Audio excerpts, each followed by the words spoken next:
Hey everybody, happy whatever today is. Wednesday. Wacky Wednesday. It's Wednesday. Quick. Yeah, today, we're going to start a little bit Wednesday. earlier because we got kicked off of our 7 o'clock spot. That's what happened. Is that what happened? Yes. No. No. What happened? Oh. Okay. But we thought maybe we'd experiment and try, I'm going to move this back. Try 6:30 and see if that helps more of you guys because with, dinners and everything else, like by the time 7 comes, maybe you're already trying to get everybody to calm down and relax and chill after work and all that good stuff. It could be. So we thought we'd try 6:30. Now we're going to tag you. Yes, let me do it. Tag, you're it. Who's that? But James? we can move it around however you guys like. Plus, the cool thing is with this is, we can kind of do it whenever in a way because everyone can just kind of watch it on their own too. That's right. But we do like to have participation, so that makes it fun too. Participation. Mm-hmm. It's a new word of the day. It is. Yeah. Part. But we hope you guys had a wonderful Wednesday. Yeah, I hope it was a really good Wednesday. Yeah. And enjoyed yourself no matter what you were doing. That's right. It actually got cold here. And tonight's supposed to be a freeze, so that's kind of neat. It's cool. It is. I'm so glad. I don't want to get hot fast. I know. Once it's here, it's here. I know. So this is cool. But it's still cool getting to wear the jeans and sweatshirts and stuff. So That's really awesome. All right, guys. Well, today is Matthew 8. Aha, the dogs know. They do. We didn't tell them the time. They just No, know. that's right. It's not 7 o'clock. It must be when we sit out here and we're like just calm, going to talk about God. That's right. Ooh. That's funny. But hi, Mom. Thank you for joining us. Thank you. So Matthew 8. There's a lot of cool information in here, of course. And but anyways, so first off starts with the leper. Yeah. And then, I like how Matthew kind of breaks these into categories. Category. And I guess that's what he did. Well, actually, Or that's how the Bible was set up. no, that's how it is. Like the stories go together in certain ways. Uh-huh. And so after your couple notes here, I got. I promise they're not killing each other. They're actually playing. It's okay. Oh, there goes a leg. Okay, so on verse number 2, I do have a note. And I thought it was neat because the leper came and knelt before God, or Jesus, which is the same, but anyways. And said, Lord, if you will, you can make me clean. And what my note is on that is just so cool because the leper knew, one, that he was holy and knelt in front of him. But then, two, he knew that Jesus could do it, but only if he wanted to. I think that's pretty cool. I think that's huge because he had that much faith that he knew Jesus could do it. And so that's exactly what my, I just said the wording is beautiful that I know you can heal if you want to. And I thought that was really cool. I like too also in this chapter you see both how we've talked before in the past is that Jesus is both God and man, and in this chapter you see both sides of it. As you pointed out, that's the God side. Yeah. And then something below, let's talk about the man side. The man side. Well, I have a note on 4. It looks like you do too. I think I just marked that because I had a question. Oh, okay. Yeah, maybe we'll you see answered if my it. note does. Yeah. Except for you teach me everything. I don't know. I don't know about that. I don't know. But anyways, so the leper got healed, and Jesus told him to don't say anything, but go show yourself to the priest and offer the gifts of Moses. Well, the leper, of course, is super excited and overflowing with can't believe he got healed, and he doesn't keep his mouth quiet. So what happens though is because of that, Jesus has to leave because he doesn't want. It's not his time yet to be exposed there. So he has to leave now because it's too much going on. That's good. I had a question on that. Is why he had to leave there? I know I've heard the answer before, but I forgot. It's been a while. I think it's on here. Christ had to move his ministry away from the city and into the desert regions. And it says, because that was part of Mark 1, but it says Mark records that this is precisely what happened. Because it says publicity over such miracles might hinder Christ's mission and divert public attention from his message. I gotcha. So they were going to focus on the miracles instead of the message. Okay, yeah, that makes sense. So he had to leave, because this is his hometown, I guess, in Capernaum or something. Yeah. And so he had to leave for a little while. Okay, that makes sense. Yay, cool. And I got a note on. That's from John MacArthur too. I don't want to take credit for that. Well, that's good. Cool. And I got a note on 5. Okay. And it's talking about the centurion. Y'all. That came along. And what I like about the leopard and the centurion is they're both outsiders. Yes. They're outside of the Jewish Yes. religion. Judea. I'm trying to say it differently because it's not Jewish, but it is Jewish. I know, but it's easy, yeah. Yeah. But they're outside of their law, their society. Yes. And they're not accepted. As a matter of fact, lepers were unclean. They had to stay outside of the camp. They couldn't be near people. And Jesus went, healed them. Then this guy, the centurion, is a Gentile. Yes. And Gentiles were treated the same way. They were not really allowed to come near Jewish stuff either. Because remember, the Jews only think they're the ones that are elect and saved. Which is a really smug thought, even if you believe, because they believe, they really truly believe that, so it's not like they were doing it to be mean in a sense, but some of them were. But, I can't imagine even just believing that you're the only ones to be saved. That's, And you'll see that, they believed because they were Abraham's descendants, right? They were automatically in. And that could be translated over to anything else. Just because you belong to a church or belong to a certain denomination or that doesn't mean anything. No. It's your relationship with Christ. That's true. So that's cool. I like that now. The bottom line here is Jesus loves outsiders. Yes. Thank God. Different people, That's pretty cool, yeah. Well, and I had a note on 8, going along with the centurion. And of course, this is so beautiful. We all know this part because it's part of a lot of liturgy and churches and masses and stuff like that. But the centurion says, Lord, I'm not worthy to have you come under my roof, but only say the word and my servant will be healed. Yeah. And that's so beautiful because, one, I love that it comes from there. And Jesus came here because the leper couldn't keep... Oh, so my thing was Jesus came to Capernaum. Was it Capernaum? Capernaum, because the leper couldn't keep his mouth shut where he was, so Jesus had to leave. And so by doing that, this is part of God. Again, we can't get in the way. We can't mess up God's plans because everything that happens is part of God's plans. And so Jesus ran into the centurion, or the centurion ran into Jesus. But and also that the centurion had enough faith to know that Christ could heal by merely speaking a word. Yeah. And so he didn't have to physically go there. He was able to speak a word. And just tying into that real quick, my other note was part of that was that the Jesus didn't have the servant that got healed. Yeah. He didn't have the faith to get healed. The centurion did. So Jesus healed the servant through the centurion. Oh, yeah. So it's the centurion's faith that saved the other person. So, and I'll find my note later, but it was talking about then how neat it is, how important it is for all of us to pray for each other. That's right. Because that's a good point. That's right, because that's Lincoln. Because the centurion had the faith for the servant. And so Jesus healed him without even going there because of the centurion's faith. And so we can all pray for each other because sometimes our faith can help somebody else. That's amazing. Yeah. That's a long way to say that, but... Yeah. But, it comes... God uses means, and we don't just come to God, He uses means, and He's using the centurion's prayers or the faith, That's pretty cool. Thanks. That rocks. Okay. Thank you. And verse 11 talks about, and after talking about the centurion and all that faith, it was amazing faith, it says that many will come from the east and the west and recline at the table. Speaking of us, again, the Gentiles. And they'll recline with Abraham, Isaac, and Jacob. And this is a pretty good blow for these guys, because again...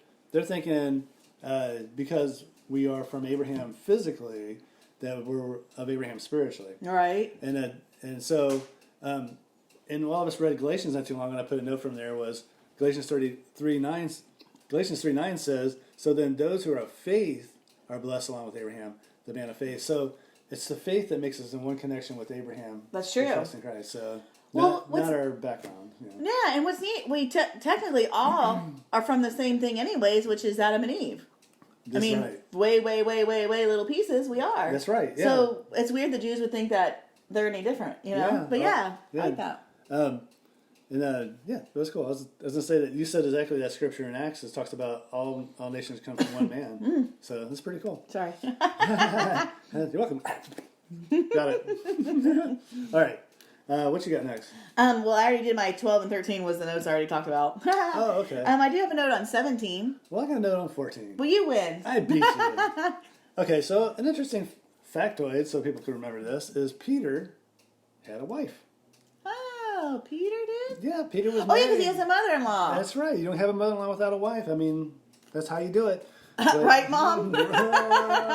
And so Peter was married, and it's just likely that they had children too. It just doesn't talk about it because it has nothing to do with this. Right. But Paul even talks about, says, he says in Corinthians, it says, do we not have the right to take along a believing wife as the other apostles and the brothers of the Lord and Cephas, which is Peter, does?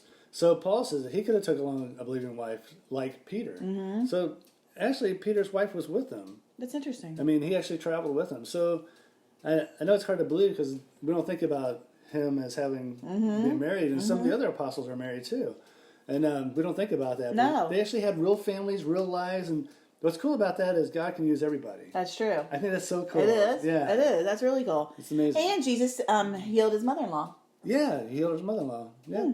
That's pretty That's cool. interesting, though. That's a pretty cool deal, isn't it? I didn't pay attention to that. That's neat. Very interesting. Okay. Thanks for pointing that out. You're welcome. And what's the next one you got? 17. That I was just saying that to fulfill the prophet Isaiah, that he took our illnesses and bore our diseases. And I just thought it is really pretty because Jesus didn't, I'm going to say those in between, mess them up, but you guys know what I'm saying.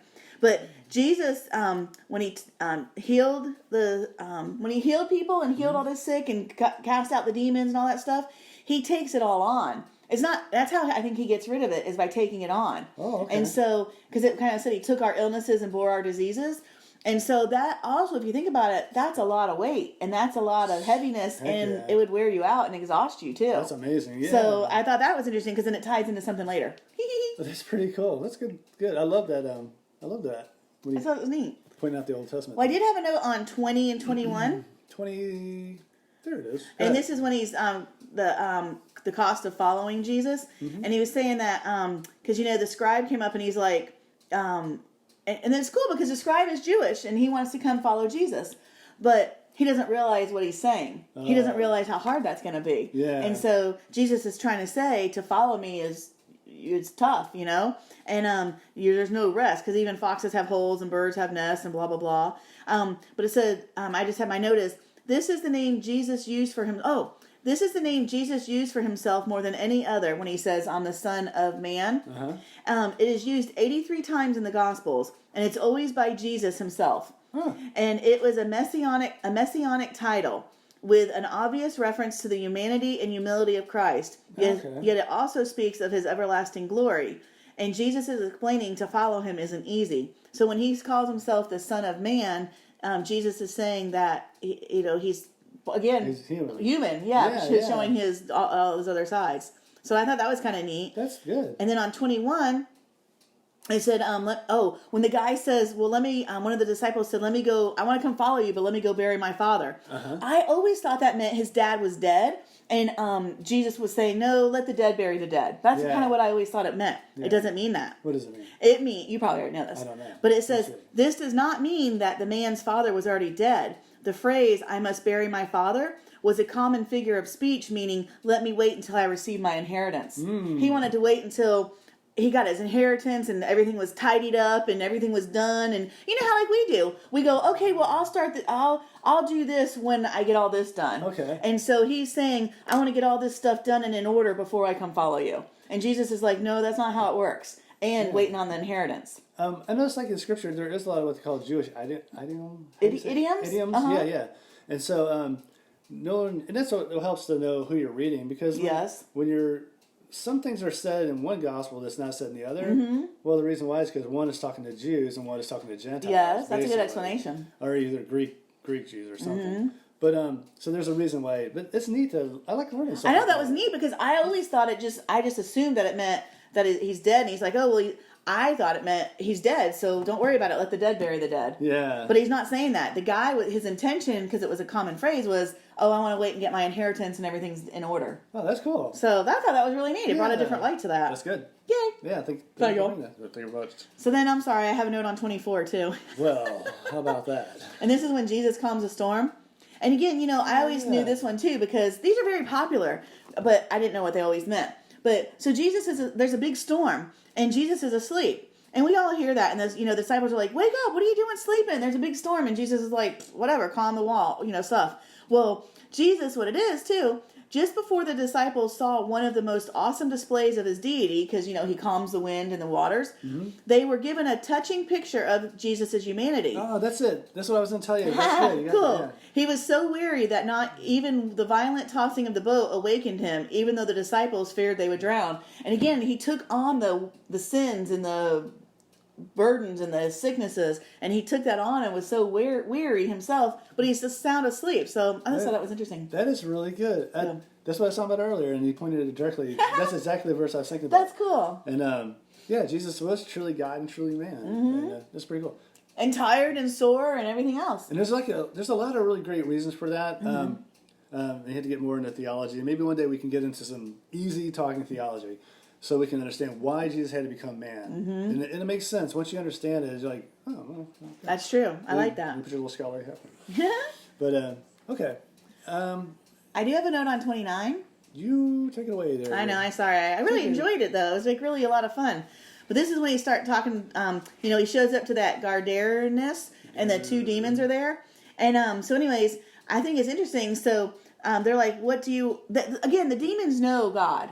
And they even said, "Son of God, have you come to torment us before the time?" And that's interesting too, because they know it's not God's time yet. So that was interesting. They know his timing. It's pretty well. And then, of course, the story of the pigs. He cast them into the pigs and blah, blah, blah. What's interesting about just some background too with that is with the pigs. Well, let me just read my note. Evidently, even the demons not only recognized the deity of Christ, but also knew that there was a divinely appointed time for their judgment, and he would be their judge. Their eschatology was factually correct, but it's the one thing to know the truth and quite another thing to love it. Oh. And I thought that's neat, because that's kind of what separates, there's probably more you can tell me with that, but with demons, bad people and good people in a way. But you can know God and know truth and know things, but until you know God and know truth and love God from your heart, right. It's nothing. That's right. And so I think that was kind of a neat point. Yeah, that's And then with the pigs, I thought it was interesting because there was 2,000 pigs, or the herds of the pigs in this herd, and so that just showed the reason that number was important was because it showed how many demons, legions or whatever, were inside there, and that they went into that many pigs. That's how many bad spirits were there. And so I thought that was interesting. And it also says, because it shows that the Gentiles dominated that region because there was such a large number of demons. Yeah. Because they didn't really believe and know, in that sense. So that was very interesting, though, that how many pigs there were. And then I also listened to John MacArthur talk a little bit today, but he was talking about how the demons went into the pigs, and then the pigs jumped off the cliff and died, which doesn't make sense if you think about it, because the demons are saying, wait, it's not our time to die. Let us at least, live and go into the pigs. And then they go jump and die. It's kind of stupid. Yeah. But he was kind of, from what I was kind of understanding, is there, it's just, I guess, insanity. Like, like, rah, insanity. Yeah. I don't know. Yeah. I don't really know the explanation why they went and jumped in the cliff, but it seemed like it was just because it was insanity. Actually, yeah, if that makes sense. That's pretty cool. Actually, it makes me want to look up just a little bit more and find out more about it. So Neat. That's cool.